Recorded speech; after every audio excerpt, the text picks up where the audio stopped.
काम न कले माड़ बिजू बाबू कुआडे कहितिले जे जदि कोनोसी बाबू काम न करंती माड़ तंत्र व्यवहार करा जाई पारे। एवं आपण माने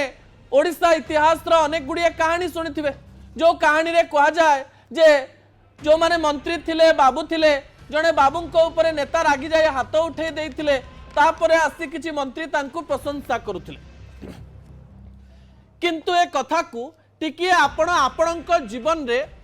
भाबिकिरी देखंतु भावंतु आपण गोटे ऑफिस रे काम करूचंती आपणक गोटे दायित्व दिया जाइछि आपणक विरोध रे 20 जण अछंती आपणक पाखकु हठात से माने चली जिवे आपणक सहित जुक्ति तर्क करिवे एवं आपण जदि अधिक जुक्ति तर्क करिवे ताले आपणक गालरे ढो ढो दी जाबड़ा पकेइबे आपणकु से कथा केमती लागिवो ए कथा चिंता करिबा परे आपणक निकट रे गोटे विजुअल मु रखि दवा पई चाहिबी जहा राजनगर ब्लॉक रु आसीछि दर्शक।